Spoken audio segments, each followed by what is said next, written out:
कुछ लोग छोड़ते नहीं हैं और कुछ लोग छूते नहीं हैं। ये दोनों अतियां हैं। श्री हनुमान जी ने समाधान दिया। जब जा रहे थे तो समुद्र से सोने का पहाड़ निकला, मैनाक, और समुद्र ने कहा कि हनुमान जी जा रहे हैं,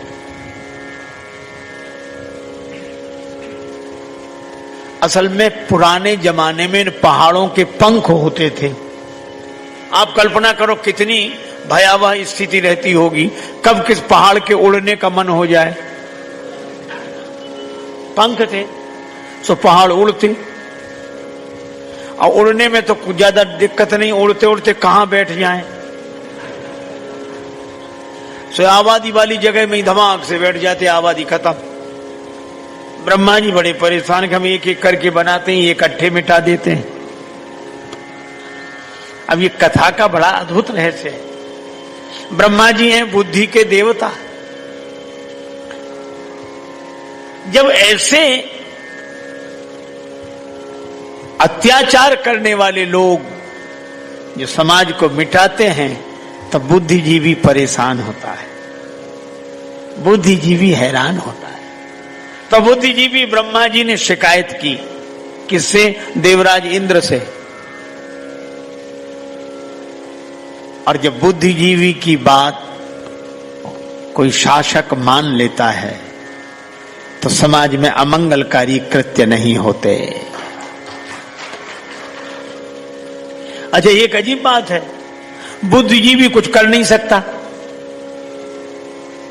और शासक कुछ सोच नहीं सकता। विडंबना यही है। वो जो विचार कर सकता है वो कुछ कर नहीं सकता, और जो कर सकता है वो विचार नहीं, बिना विचारे करे।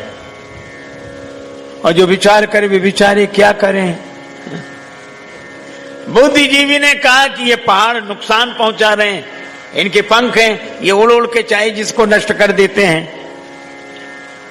तो देवराज इंद्र ने कहा कि महाराज, सृष्टि में तो वो भी हैं। तो ब्रह्मा जी ने कहा कि सृष्टि में हैं, हम मानते हैं, वो रहें,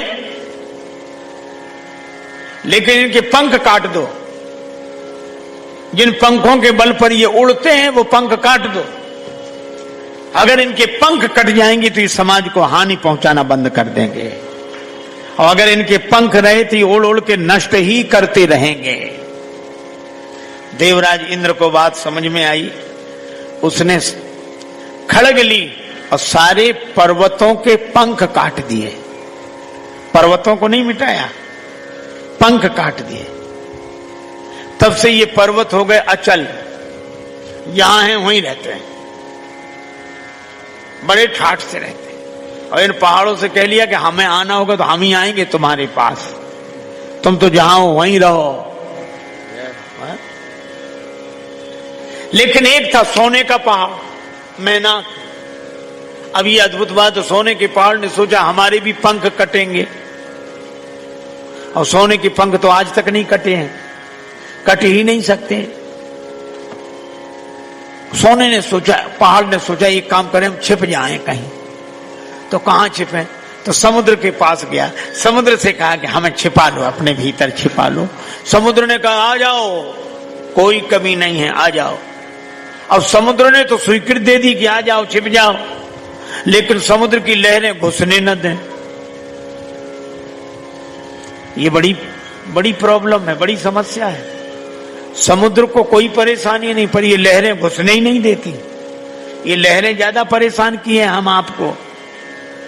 ये लहरें जो बाहर हैं, जो जाना है अभी नहीं। इसलिए हनुमान कई परसा परसा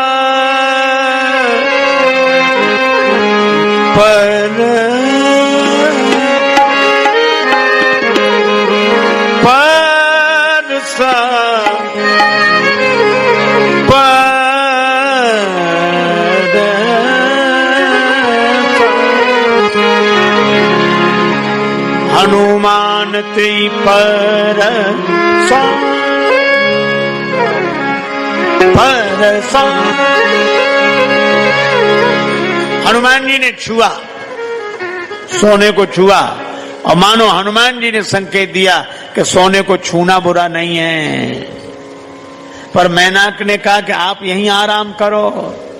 हनुमान जी बोले आराम नहीं करूंगा, राम काज कीने बिना मोहि कहां विश्राम। अर्थात सोने को छूना बुरा नहीं है, पर सोने पे सोना बुरा है। और जब हम सोते तो आंख मूंद लेते। कई लोग तो ऐसे धन पे सोए को ना आंख ही मूंद ली, उन्हें कुछ दिखता ही नहीं है, सो रहे हैं। ये बात अलग है कि वे सुख से सो रहे हैं बस।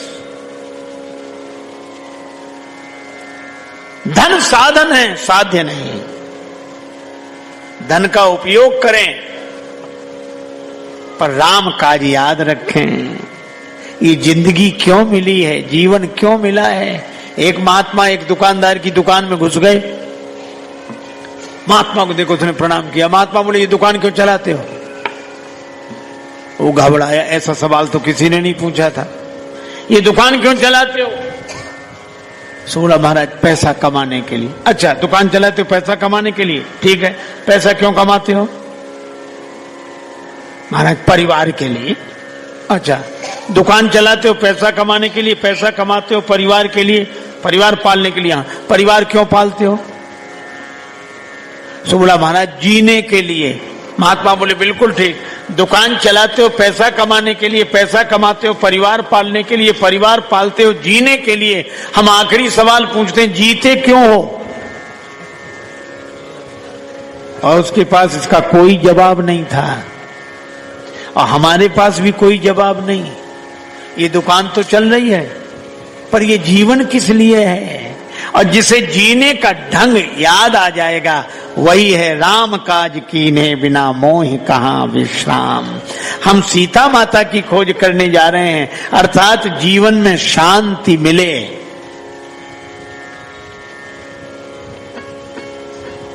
धन में सुख हो सकता है, शांति नहीं।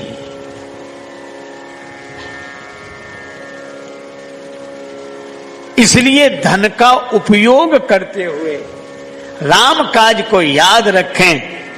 राम काज क्या, राम जी ने जो किया है। ये धन दिया किसने, भगवान ने। हमें तन दिया, हमें धन दिया।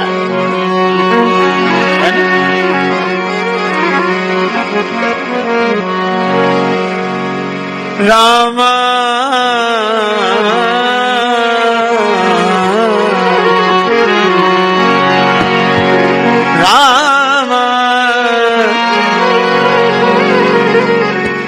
इसलिए महात्मा गाते हैं, चिंता करे बलाए हमारी इस माया जंजाल की। बलिहारी बलिहारी बोलो बलिहारी नंदलाल की। बलिहारी बलिहारी बोलो बलिहारी नंदलाल की। बलिहारी बलिहारी बोलो बलिहारी नंदलाल।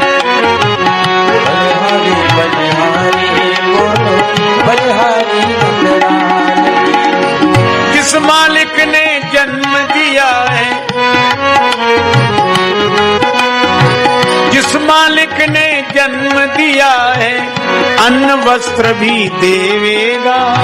जिस मालिक ने जन्म दिया है, अन्न वस्त्र भी देवेगा। सिर ढकने को छत देवेगा, खबर हमारी लेवेगा। सिर ढकने को छत देवेगा, खबर हमारी लेवेगा। भजन करो निश्चिंतो चिंता, भजन करो निश्चिंतो चिंता। छोड़ो रोटी दाल की। बलिहारी बलिहारी बोलो बलिहारी नंदलाल। बलिहारी बलिहारी बोलो बलिहारी नंदलाल की। ओ बलिहारी बलिहारी बोलो बलिहारी नंदलाल। ओ बलिहारी बलिहारी बोलो बलिहारी नंदलाल की। अच्छा देखो, ये तन भगवान से मिला, धन भगवान से मिला, भवन भगवान से मिला, मिला कि नहीं? अच्छा, अब एक महत्वपूर्ण बात कह रहा हूं, जरा ध्यान देना। हम कह रहे हैं कि भगवान से मिला, और कुछ लोग कहते नहीं, भाग्य से मिला, कर्म से मिला। इसलिए एक महात्मा अपनी सदुकड़ी शैली में बोलते थे कि अपने भाग्य में होगा तो किसी का बाप रोक नहीं सकता, और भाग्य में नहीं होगा तो किसी का बाप दे नहीं सकता है? अच्छा, आप ऐसा सोचो, एक आदमी लोटा लेकर चला के जल भरना है, उसको लगा कुआं, कुएं से बड़ा तालाब, तालाब से बड़ी नदी, नदी से बड़ा समुद्र, बड़े आदमी के पास जाएंगे जिसके पास खूब पानी हो। तो समुद्र के पास पानी पानी, इतना परिश्रम करके गया बड़े आदमी के पास कि पानी पानी मिलेगा, लेकिन समुद्र कितना ही बड़ा हो, तुम्हारा लोटा तो उतना ही है। और ये लोटा क्या है? ये भाग्य का लोटा लेकर जहां जहां जाओ, करम कमंडल कर लिए तुलसी जहां जहां जाए, और सरिता कूप समुद्र जल बूंद न अधिक समाए। मिल ही नहीं सकता भाग्य में जो लिखा है कर्म से। अच्छा, अब एक बात सोचो जरा, गंभीर बात है। जब हम लोगों को कर्म से ही मिलता है और भाग्य में जितना लिखा है उतना ही मिलता है, तो भगवान को मानने की जरूरत क्या है?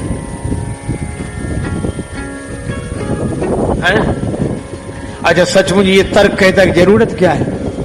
जब हमारी कर्म का फल भाग्य बनता है और भाग्य का ही हमें मिलता है, तो क्यों भैया भगवान को क्यों माने? पर मैं उत्तर देता हूं, और महापुरुषों का दिया हुआ उत्तर है।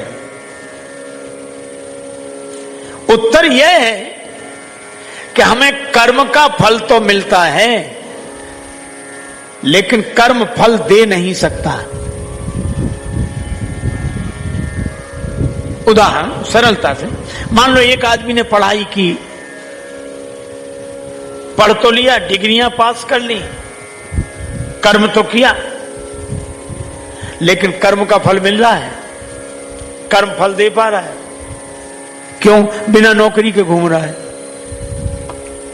पढ़ाई लिखाई तो है पर नौकरी नहीं मिल रही है, तो क्या पढ़ाई उसे नौकरी देगी?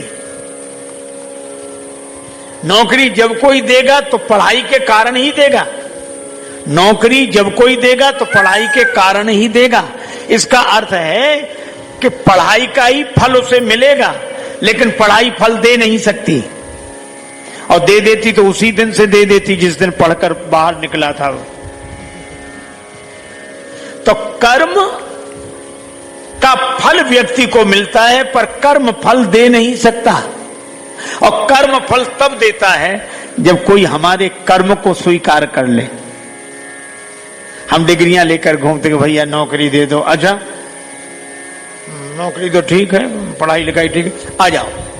तो जब उसने आपकी पढ़ाई को स्वीकार कर लिया, नौकरी दे दी, तब पढ़ाई का फल मिलने लगा कि नहीं? क्यों भाई?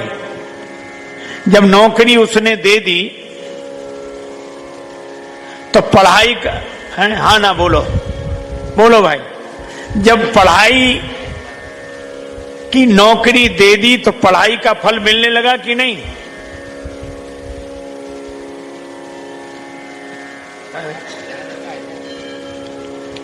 चलो,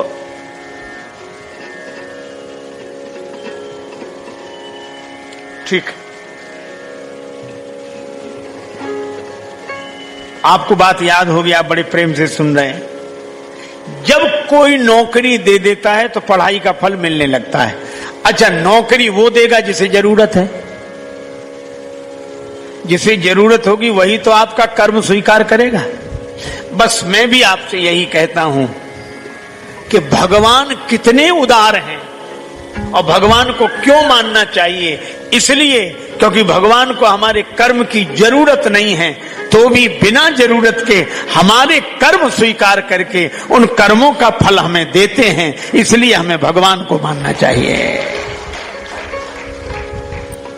जननी जनक बंधु सुत दारा, तनु धन भवन सुहृदय परिवारा। तो धन का भी ऐसी रखवाली करे। गैया आओ आओ आओ, गौ माता आओ आओ, आप तो गोपाल जी की गैया हो, कभी गोपाल जी भी दर्शन देंगे। पक्षी है, अरे राम नाम का बीज, राम नाम का, अरे तुम भी राम जी के पक्षी चुगो। और तुकाराम ईमानदार आदमी सो, जिसने खेत दिया था उसने भी भरोसा किया, पर जब फसल कटने का समय आया तो वो खेत मालिक देखने गया, सब सांप।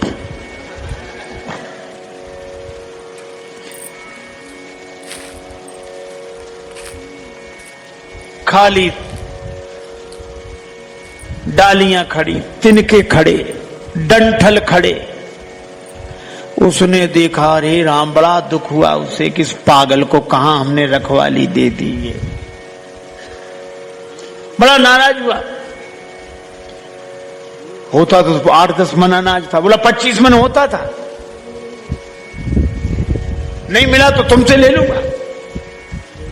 तो तुकाराम बोले, आप तो खेत कटवाओ। वो बोला, क्या कटवाएं बच्चा, क्या है जो कटवाएं? अरे डंठलो कोई, ठीक है, कटवाया। तृणहु न यामे रहो, कहां से तुकाराम देत, और कट कट के खेत खलिहान बीच आयो है। लोग कहते थे इसमें तिनका भी तो बचा नहीं, तुकाराम देंगे कहां से? तृणहु न यामे रहो, कहां से तुकाराम देत, कट कट के खेत खलिहान बीच आयो है। अब फसल खलिहान में, ऊपर से दाएं दई बरधन की बार बार, और झाड़ झाड़ झारुअन ढेर सो लगायो है। बैलों से दाएं दी गई, कुचला गया, ढेर लगा दिया। पवन के झकोरन उड़ायो भूसा को भार, और रास पे बिहारी ने रहस्यों रचायो है। काटत उड़ावत विनीत जू न जान परी, तौलत धान पूरे 25 मन पायो है। तुकाराम के चरणों में गिर गया। तुकाराम बोले, भैया बड़ी कृपा, भगवान ने हमें बचा लिया कलंक से। ऐसे तुकाराम की पत्नी ऐसी प्रतिकूल। महाराज, एक बार गन्ने हुए, कुछ तुकाराम बेचने गए, लौट के आए, से एक गन्ना बचा। पत्नी बड़ी खुश, गन्ने बिक गए, बिके नहीं, मार्ग में बाल गोपाल मिल गए थे। गोपाल जी को खिलाया, गोपाल जी गन्ना खाओ, गोपाल जी गन्ना खाओ, गोपाल जी गन्ना खाओ।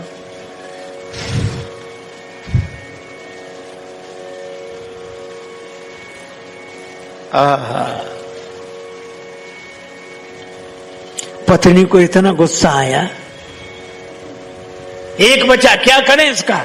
सो गन्ना उठा के तुकाराम जी की पीठ पे मारा, 2 टुकड़े हो गए। तुकाराम जी बोले, बड़ी समझदार हो, हम तुम 2 गन्ना, एक अब 2 टुकड़े को, एक तुम चूस लो, एक हम चूस ले।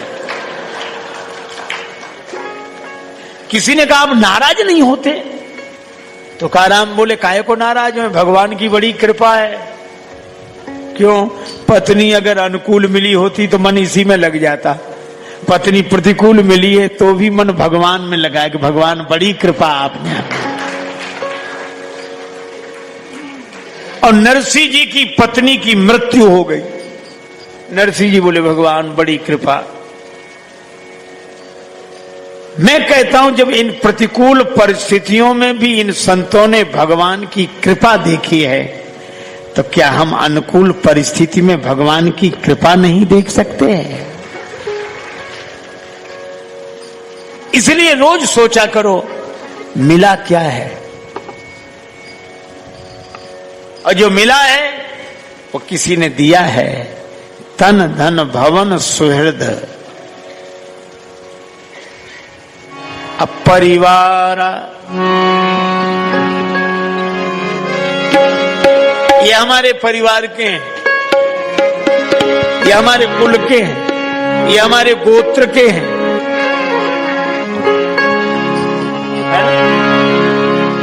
तनु धन भवन परिवार परिवार परिवार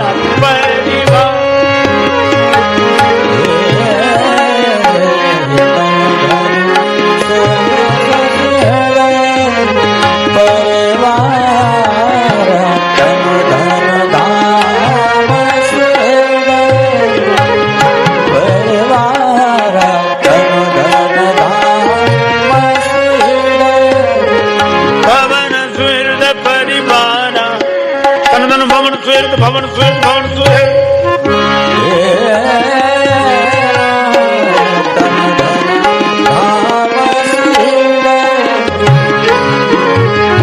परिवार परिवार परिवार। अच्छा देखो हम लोग कितने गौरवान्वित होते हैं, कोई गोत्र का मिल जाए, जाति का मिल जाए, पर ये तो हमारे परिवार के, हम ये भी ये हैं, इनका जो गोत्र है वही हमारा गोत्र है। मैं गलत नहीं कहता, खुश होना चाहिए, अच्छी बात है। लेकिन आप एक बात सोचो, इनसे तो आपका गोत्र मिलता है, ये आपके परिवार के हैं, पर कभी आपने सोचा भगवान से आपका गोत्र मिलता है कि नहीं? क्यों मिलता है? संसार के सब लोग आपके कुछ न कुछ लगते हैं परिवार के नाते, और भगवान है? देखो आपको एक बात बताऊं, विभीषण जी आए शरण में, और विभीषण जी ने कहा नाथ दशानन कर में भ्राता, मैं दशानन का भाई हूं, निशाचर वंश जन्म सुरत्राता, निशाचर वंश में मेरा जन्म हुआ है। भगवान ने कहा ये बात क्यों बता रहे, क्या हमें पता नहीं है? पता है कि नहीं? और इसी वजह से तो इतनी देर लगी, लोगों ने रोक लिया तुम्हें। अच्छा देखो, लोगों की भी अकल देखो, समझ देखो, संस्कार देखो, लोगों को भी वही दिखता है कि इस कुल के हैं, इस गोत्र के हैं, ये वो और आदमी भी समझता हम इस कुल के हैं, इस गोत्र के हैं। विभीषण जी ने कहा कि मैं ये सूचना नहीं दे रहा हूं, आपको कुछ याद दिला रहा हूं। भगवान बोले मुझे, हाँ क्या?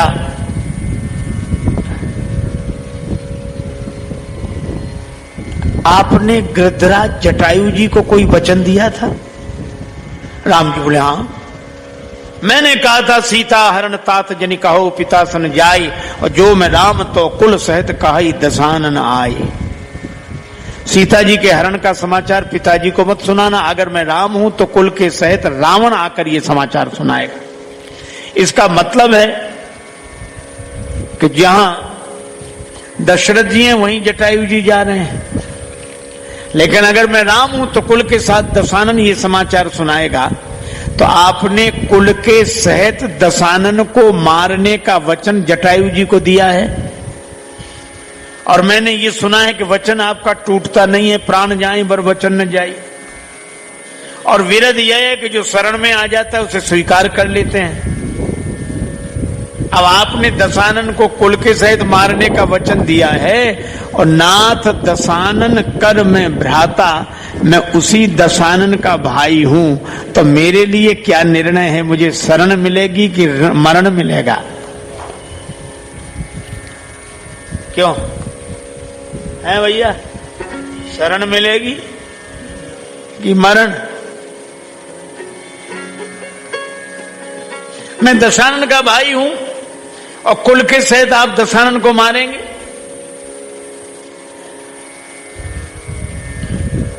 वचन टूटता नहीं है, विरध बिगड़ेगा नहीं। अब भगवान चुप। सुग्रीव जी बोले हमने पहले ही कहा था इसे मत लो शरण में, आते ही उपद्रव शुरू कर दिया कि नहीं? अब वचन रखें तो विरध टूटता, विरध रखें तो वचन टूटता। भगवान राम बोले विभीषण कुछ और कहना है? हाँ। क्या? निशिचर वंश जन्म सुरत्राता। आप ये कहें कि जटायु जी को आवेश में कह दिया था, तो आपने ऋषि मुनियों के सामने भुजा उठा के प्रतिज्ञा की है, निश्चरहीन करूं मई भुज उठाए प्रणकीन। भुजा उठाकर प्रतिज्ञा की है कि नहीं? भगवान बोले हाँ की है, निशाचरों से रहित कर दूंगा पृथ्वी को। और विभीषण जी बोले मेरा जन्म उसी निशाचर वंश में हुआ, निश्चर वंश जन्म सुरत्राता, तो मेरे लिए क्या शरण की मरण। भगवान राम ने बड़ा सुंदर उत्तर दिया। राम जी बोले विभीषण जी, जटायु जी मेरे लिए पितृ तुल्य पूज्य हैं, उनको दिया गया वचन अवश्य अवश्य अवश्य पूरा होगा।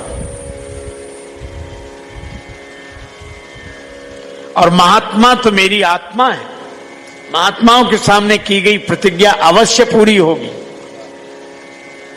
विभीषण जी बोले तो आगे का अर्थ हमें खुद समझ लेना चाहिए, फिर रण में ही आए तो मरण ही मिलेगा, शरण तो मिल नहीं सकती, क्योंकि मैं दशानन का भाई हूं और निशाचर वंशी हूं। पर भगवान राम ने बड़ी सुंदर बात कही, लेकिन विभीषण जी आपको शरण में लिया जाएगा। अरे महाराज फिर हमें कैसे शरण में लो? भगवान ने कहा कि सुनो, पहले ये सिद्ध हो जाए क्या तुम सचमुच दशानन के भाई हो?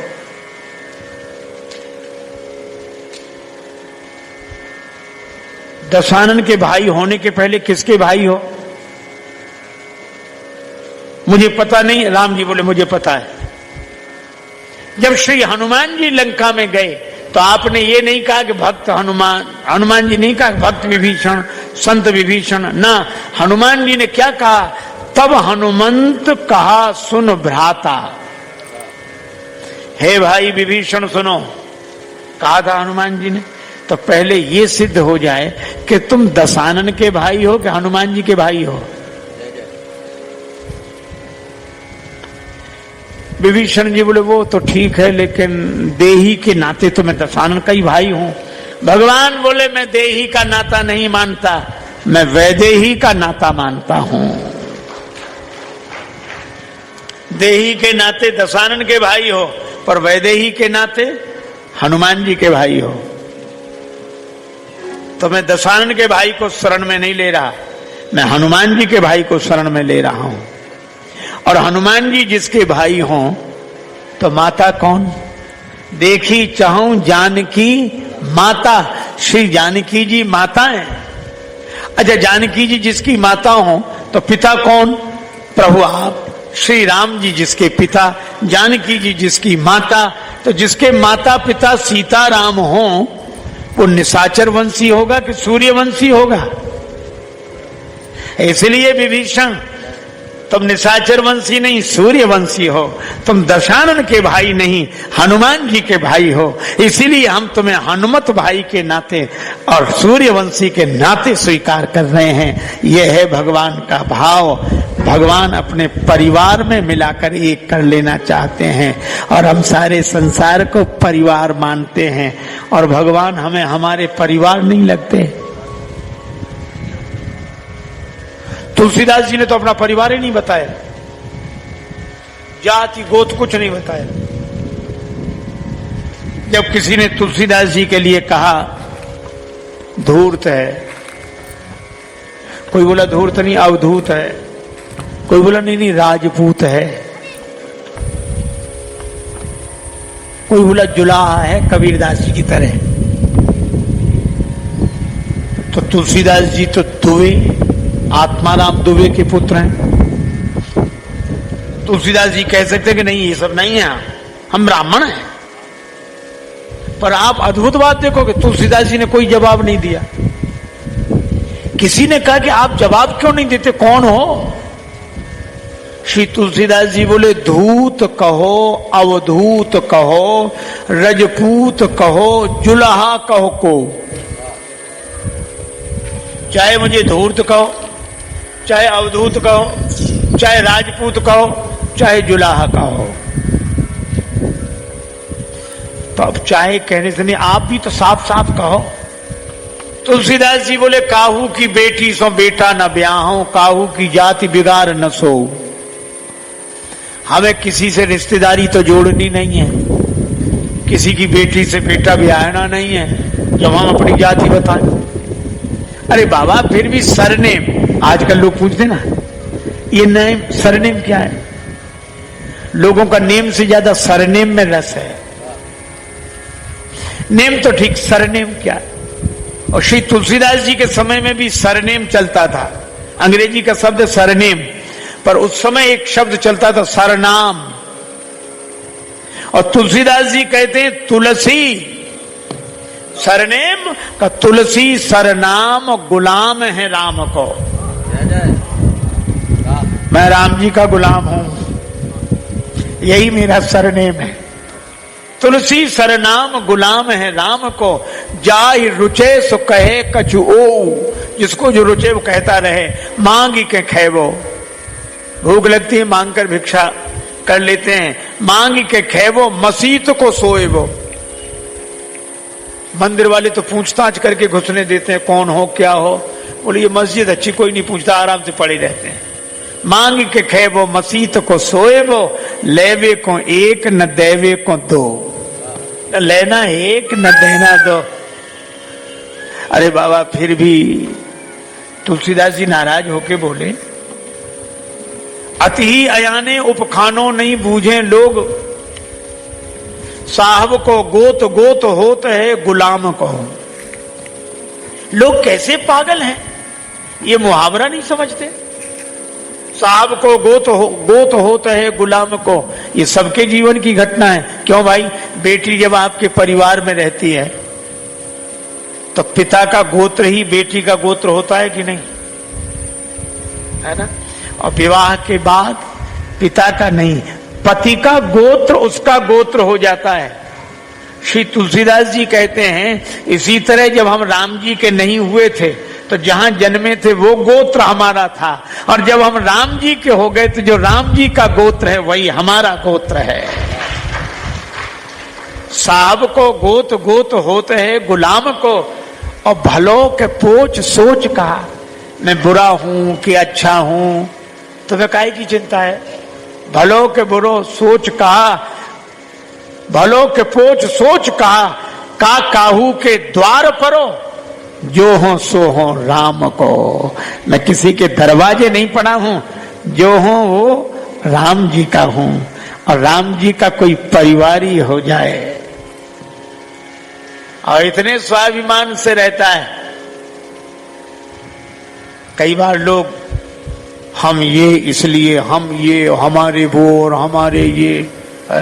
अच्छा बोलो, शहर का कोई विशेष अधिकारी किसी का परिचित हो, वो कैसा घूमता सर, अरे कलेक्टर साहब हमारे परिचित, बहुत बढ़िया, अरे साहब कलेक्टर, चाहे जब कहते हमारे, और विधायक हमारे, और मंत्री अरे हमारे खास, और मुख्यमंत्री अरे बैठक हमारी रोज की।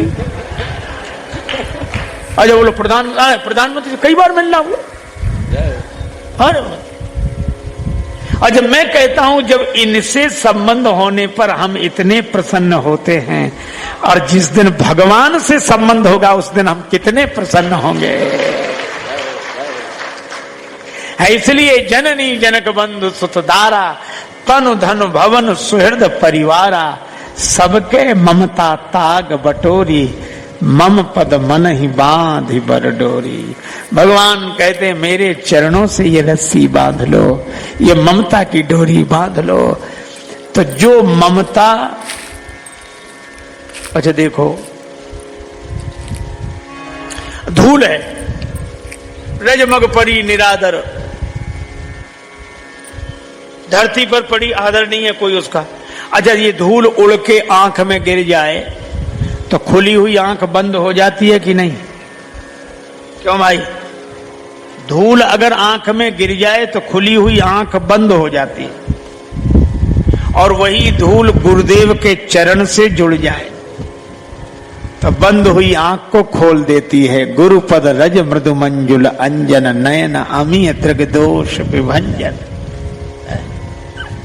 धूल वही है, पर गुरुदेव के चरण से जुड़ जाए तो आंख खोलने वाली बन जाती है। अरे पत्थर कितने ऊपर फेंको नीचे आता है, आता कि नहीं? अच्छा, जो न डूब रहा उसके गले में पत्थर बांधो तो और जल्दी डूब जाता है।